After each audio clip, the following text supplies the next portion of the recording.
एक बार फिर स्वागत है हमारे चैनल में। आज हम हिंदी साहित्य के वात्सल्य सम्राट सूरदास जी के पदों का आस्वादन करेंगे। सूरदास जी 15वीं सेंचुरी के पोएट थे। उस जमाने में कवियों के जन्म और मरण की जो तिथियां हैं वो ठीक रूप से उपलब्ध नहीं है। जनश्रुति के आधार पर उनका संकलन किया जाता है और इसी कारण उस समय के कवियों की जन्म के बारे में, मरण के बारे में जो तथ्य हमें प्राप्त है उसमें कई विवाद हैं। सूरदास जी के बारे में कहा जाता है उनका जन्म 1478 में हुआ था, तो उस हिसाब से देखें तो वो 15वीं सेंचुरी के पोएट थे और वात्सल्य रस के सम्राट थे सूरदास। उन्होंने कृष्ण लीला, कृष्ण के भावों का, वात्सल्य रस, विरह रस, सभी का जितना वर्णन, जितना मनोहर रूप से किया है उतना शायद ही हिंदी साहित्य जगत में कोई कवि कर पाया होगा। सूरदास जी के जन्म के बारे में कहा जाता है कि वो हरियाणा में फरीदाबाद में उनका जन्म हुआ। तो कईयों का उल्लेख है कि आगरा मथुरा मार्ग में वहाँ एक गांव में उनका जन्म हुआ। जो भी हो, जन्म से नहीं, उनकी जो पद हैं उसमें जो वात्सल्य भाव है, उसमें जो कृष्ण का वर्णन है, कृष्णमय हैं सूरदास जी, उसी से हमें मतलब है। सूरदास जी के अधिकतर पद गायन के लायक हैं, गाने लायक हैं। उन्होंने ब्रज भाषा में काव्य रचना किया। उन दिनों भारत में पर्शियन और संस्कृत, इन दो भाषाओं को ही गरिमा प्राप्त था, लेकिन सूरदास जी ने ब्रज बोली में काव्य रचना करके उस बोली को भाषा का दर्जा दिया। ठीक वैसे ही जैसे तुलसीदास जी ने अवधी भाषा में रामचरितमानस की रचना करके अवधी को गौरव प्रदान किया, उसी प्रकार सूरदास जी ने ब्रज बोली को उसे इतना श्रेष्ठ बना दिया कि ब्रज बोली को ब्रज भाषा के रूप से जाना जाता है। सूरदास जी की साहित्यिक रचनाओं की ओर जाएं तो हम पाएंगे कि सूर सागर उनका सबसे प्रमुख काव्य संग्रह है, जिसमें दोहे और पद हैं, ब्रज भाषा में लिखी गई है।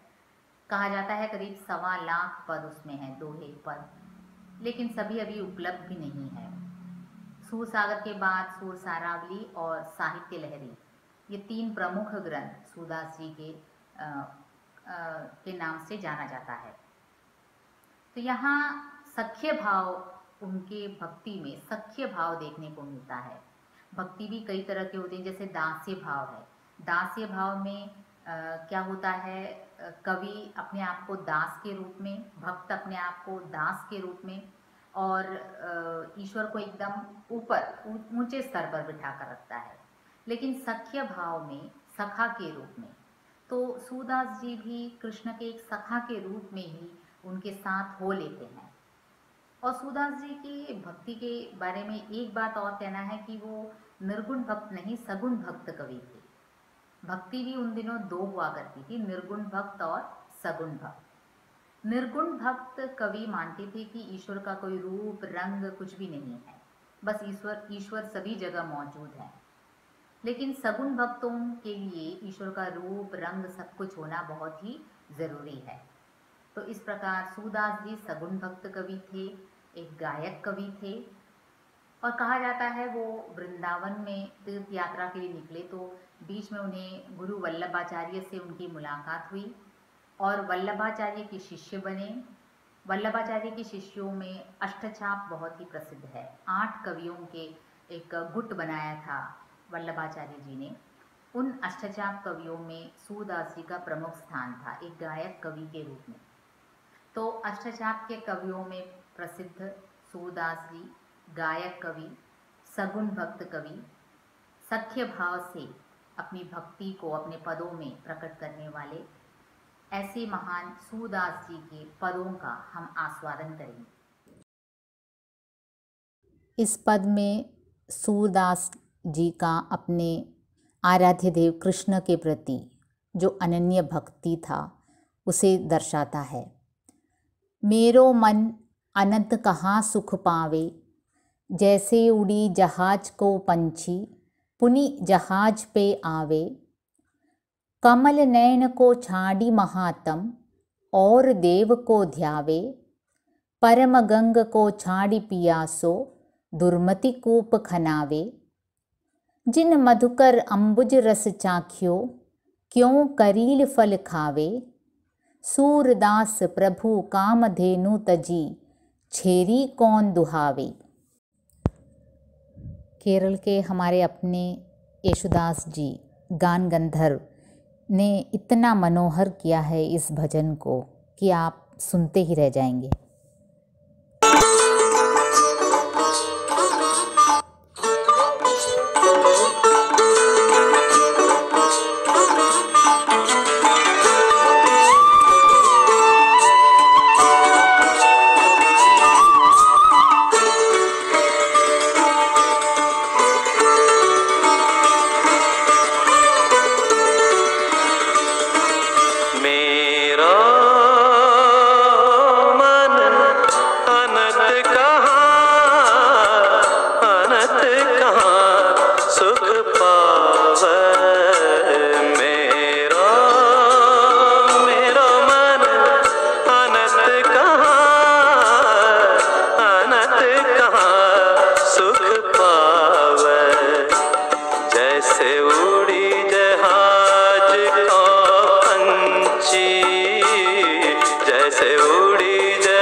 यहाँ सूरदास जी ने भक्त की भगवान के प्रति अनन्य आस्था दिखाई है। मेरो मन अनंत कहाँ सुख पावे, जैसे उड़ी जहाज को पंछी फिर जहाज पर आवे। मेरा मन और कहाँ सुख पा सकता है, जैसे जहाज से उड़ा हुआ पंछी फिर जहाज पर वापस आने के लिए बाध्य होता है। दूर दूर तक सिर्फ पानी ही रहता है और वो पंछी वापस उसी जहाज में आ जाता है। वैसे ही आपसे, ईश्वर से अगर मैं दूर होना भी चाहूँ तो मैं चाहे कुछ भटक भी लूँ, लेकिन फिर मैं आपके पास ही पुनः एक बार आ ही जाता हूँ। यही मेरी भक्ति है। तो यहाँ सूरदास जी भक्त का ईश्वर के प्रति अनन्य श्रद्धा व्यक्त करते हुए कहते हैं कि मेरा मन और कहीं सुख नहीं पा सकता, जैसे जहाज से उड़ा हुआ पंछी ये सोचकर उड़ता है कि कहीं दूर जाने से उसे कोई और ख़ास सुख मिल सकता है, लेकिन होता ये है कि सभी जगह घूम फिर कर थक हार कर वो पंछी वापस उसी जहाज में आने के लिए बाध्य होता है। वही अवस्था भक्त की भी होती है। कहीं और भटक भी जाता है, लेकिन तब उसे पता चलता है कि ये सब भटकना व्यर्थ था। बाकी सभी सांसारिक सुखों से ईश्वर के पास रहने से जो सुख मिलता है वही सबसे बड़ा सुख होता है। कमल नयन को छाड़ी महात्म और देव को ध्यावे, परम गंग को छाड़ी पियासो दुर्मति कूप खनावे। कमल नयन रूपी कृष्ण भगवान कमल नयन के समान सुंदर, उनके नयन कमलों के समान सुंदर हैं। उसे छोड़कर अगर भक्त कोई और ईश्वर देव को ध्यानने भी जाए, ऐसा हो सकता है? ये सूरदास जी पूछते हैं। जब कमल नयन रूपी कृष्ण हमारे पास हैं तो उन्हें छोड़कर क्या कोई और देव के पीछे जा सकता है? ये तो वैसे ही हुआ जैसे गंगा के शुद्ध जल को छोड़कर, गंगा के पवित्र जल को छोड़कर त्याग कर कोई खरे कूप का पानी पी सकता है? मतलब जो कुएं का पानी है, जो ठहरा हुआ पानी है, उसे भला कौन पिएगा जब गंगा का पवित्र जल पीने के लिए उपलब्ध है। मतलब जब कमल नयन रूपी कृष्ण हमारे पास है तो किसी और ऑप्शन की हमें ज़रूरत ही नहीं है। कृष्ण भगवान के प्रति अपनी अनन्य श्रद्धा प्रकट करते हुए कवि फिर कहते हैं, जिहि मधुकर अम्बुज रस चाख्यो, क्यों करील फल भावे।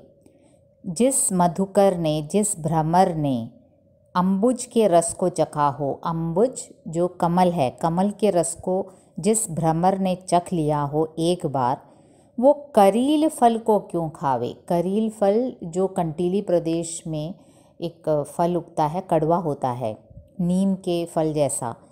तो जो मधुकर एक बार कमल के मीठे रस को चख लेता है, मतलब जो भक्त एक बार ईश्वर के माधुर्य को जान लेता है, वो भला किसी और कड़वे फल को क्यों खाएगा।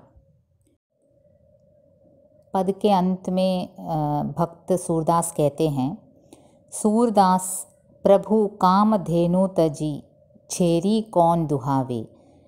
हे प्रभु, कामधेनु को त्याग कर भला कौन छेरी को दुहाने जाएगा। छेरी मतलब बकरी। कामधेनु जैसे आप सब जानते हैं, पुराणों के अनुसार कामधेनु एक ऐसी गाय है जो सभी की इच्छाओं को पूरी करती है। कहा जाता है समुद्र के मथने से कामधेनु निकली और वो एक ऐसी गाय है जो सभी के इच्छाओं को पूरी करती है। मिराक्लस काऊ के नाम से जानी जाती है। तो सूरदास जी कहते हैं, जब प्रभु हैं कामधेनु के जैसे जो हमारी पूरी इच्छाओं को पूरी करती है, तो भला कौन ऐसा होगा जो कामधेनु को छोड़कर बकरी को दुहाने की इच्छा रखे। तो इस पूरे पद में सूरदास जी ये व्यक्त करते हैं कि भक्त तभी संतुष्टि पा सकेगा जब वो ईश्वर के समीप हो, और ईश्वर के पास भक्त जब खुश होता है तो उसे कई रूप से वो उसका वर्णन करते हैं। जैसे जहाज से उड़ा हुआ पंछी फिर वही जहाज पर आने की चाह रखता है, मजबूर होता है, वैसे ही ईश्वर से दूर हुआ कोई भक्त वापस उसी जहाज में आने के लिए बाध्य होता है। और वैसे भी वो कहते हैं कि कमल नयन रूपी हमारे कृष्ण को छोड़कर भला कौन ऐसा होगा जो दूसरे किसी देव के पीछे जाए। गंगा के पवित्र जल को छोड़कर कौन खरे कूप का पानी पिएगा, और कौन ऐसा मधुकर है, भ्रमर है, जो कमल के मधुर रस को छोड़कर करील फल जैसे कड़वे फल को खाएगा। और अंत में सूरदास कहते हैं, प्रभु आप तो कामधेनु के समान हैं, भक्तों की सभी इच्छा की पूर्ति करते हैं आप, तो आपको छोड़कर बकरी के दूध के पीछे कौन जाएगा। ഈ സൂർദാസ് ഈ പദത്തിൽ കൃഷ്ണനോടുള്ള തൻ്റെ അപാരമായ ഭക്തിയാണ് പ്രകടിപ്പിക്കുന്നത്.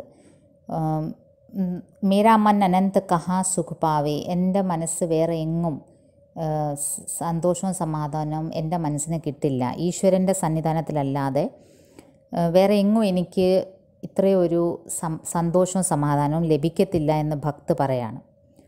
ഉദാഹരണ സഹിതം പറയാണ്, എങ്ങനെ ഒരു കപ്പൽ, കടലിന് നടുവിലുള്ളൊരു കപ്പലിലുള്ള പക്ഷി വേറെ എവിടേക്കോ പോകാൻ പറന്നു പോയിട്ട് അവസാനം വിവശയായി തിരിച്ച് ആ കപ്പലിലേക്ക് വരാൻ ബാധ്യസ്ഥനാവുന്നു, അതേപോലെ ഞാനും ഈശ്വരനിൽ നിന്ന് അകന്ന് വേറെ സുഖങ്ങൾ, ലൗകിക സുഖങ്ങൾ തേടി പോയാലും എൻ്റെ അവസ്ഥ എന്താണ്, ഞാൻ പിന്നെയും ഈശ്വരൻ്റെ സന്നിധാനത്തിലേക്ക് തന്നെ തിരിച്ചു വരിക ചെയ്യും.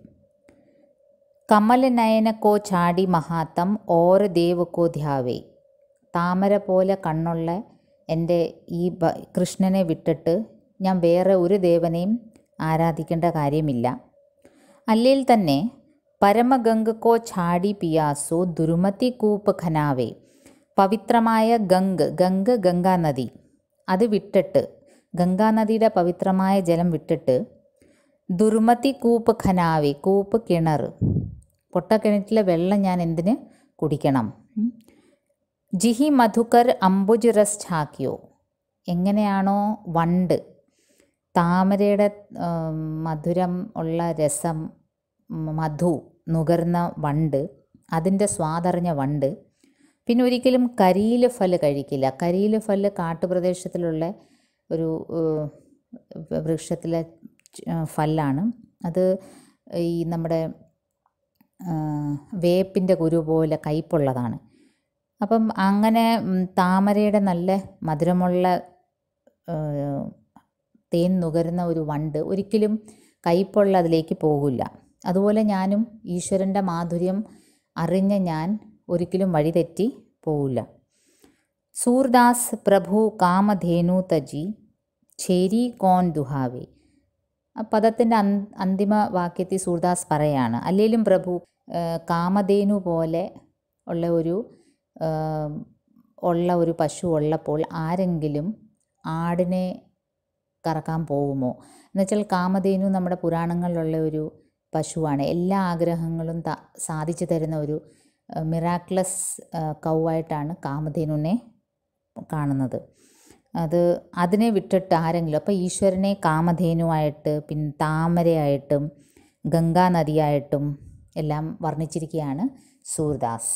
ഇപ്പോൾ നമ്മുടെ യേശുദാസ് മനോഹരമായി ആ ഭജന ആലപിച്ചത് എത്ര കേട്ടാലും മതി വരില്ല. നിങ്ങളത് കേട്ട് ആസ്വദിക്കുക.